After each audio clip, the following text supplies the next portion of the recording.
Got very quiet all of a sudden. I guess that means it's time to start. So good afternoon, everyone. Welcome. My name is Mark Frey. Hopefully this is an enjoyable session that we spend a little bit of time talking about something that's a little bit simpler than some of the concepts that we talked about this morning. I promise there's no charts talking about consumer prices in China in the 1100s. So this will be comparatively straightforward. We're going to talk about something that I think is actually a very, very simple concept, but one that poses significant business challenges. The simple concept is that opening and managing foreign currency bank accounts in foreign jurisdictions is actually really, really hard. So why is it hard? So maybe first off, take a step back. Whoever has tried to open up a bank account in another jurisdiction outside of North America? Right? Even in the States it's hard. That's fair too. I appreciate that. And getting harder all the time to a certain extent. Who's responsible for managing foreign currency bank accounts? Okay, lots of people. Okay, so the simple premise is, it is a very difficult process. Opening up a bank account in today's economy is more and more challenging than it's historically been, but especially opening up an account outside of North America is especially difficult as a US or a Canadian business. So oftentimes it'll come down to the fact that you need to have wet signatures on a document. You actually need to sign a piece of paper and then courier that document across an ocean to be received by a foreign bank. It could be that it's in foreign language, ultimately, depending on the jurisdiction. It could be that the documents need to be notarized, so it needs to be proven that you are who you say you are when you sign a document. Has anyone heard of the term apostilling? Apostilling is basically another process that's just like a notarization that is used in other parts of the world outside of the NATO countries or Commonwealth, effectively. If you've ever tried to open up a bank account in the Middle East or Africa, rather than notarizing documents, you have to apostille documents. It's just a separate process. It can be very cumbersome, ultimately, and oftentimes people actually have to get on a plane, fly to another jurisdiction, show themselves in face-to-face to be able to open that bank account. And it can be a very challenging process overall. The simple concept that we have is that we want to make this easier. We want to make this easier to manage, easier to open up accounts, easier to utilize those accounts, and a simpler process overall with less administration, less burden, and an ability to simply move faster, open up accounts on a quicker basis to support your business, and become more global in terms of the way that you actually operate your business. So that's the simple concept that we're ultimately trying to achieve in providing multi-currency accounts. So in terms of the things that we'll talk about today, we touched on some of the challenges. Happy to hear other perspectives about that.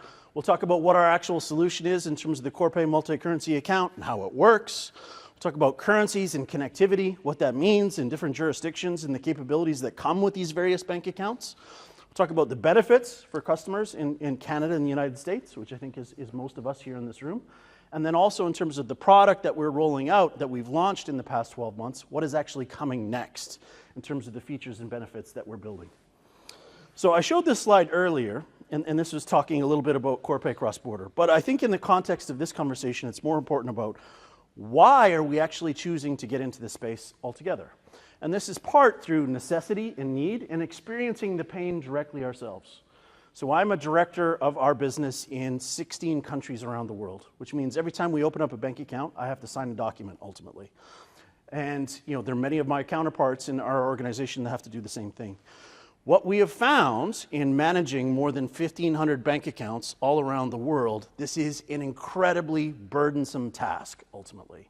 To open up a bank account, to maintain that bank account, to do the KYC, AML process, and to manage multiple banking relationships, we know from personal experience is an incredibly difficult task. So what we're attempting to do is live from our own experience and improve that for our customers and take the network that we have built, the more than 100 banks that we partnered with around the world, to package all of their capabilities and services, make it available on our network, and then provide transactional bank account access to all of our customers to access these currencies around the world that we're able to support from a payments perspective. So it's having lived through it directly ourselves, felt very clearly the pain associated with this process, and recognize that there's actually a better way that we can do this. We can make this easier for our customers, and that has become our license to operate in this space, ultimately. And our mission is simply to provide transactional account access to all of our customers in foreign jurisdictions. With the end goal for our business, as a customer of Corpay, we want you to think of us as your international transactional bank of choice whenever you operate or do business outside of North America. So if that's Europe, UK, Australasia, or APAC, Latin America, South America, wherever the case might be, we want to help you grow your business. So what is the actual product?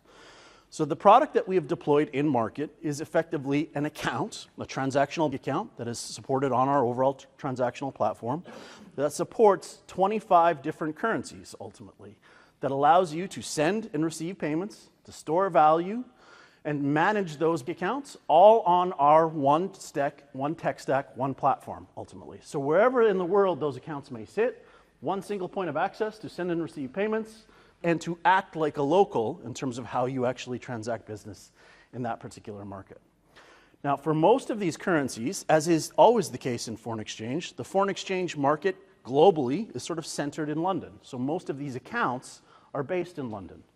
So if we look at everything, most of the currencies on the right-hand side, with respect to South Africa and Sweden and AED and all these different currencies, we provide access to an account that's based in London that sends and receives payments from that domestic market. The currencies on the left-hand side actually have full local connectivity, and you have some degree of choice in some of these as well. So for the US dollar, we offer both an account based in the United States, in New York, and also an account based in London. It's important to understand that there are very clear differences in capabilities between a US dollar account in London versus a US dollar account in New York.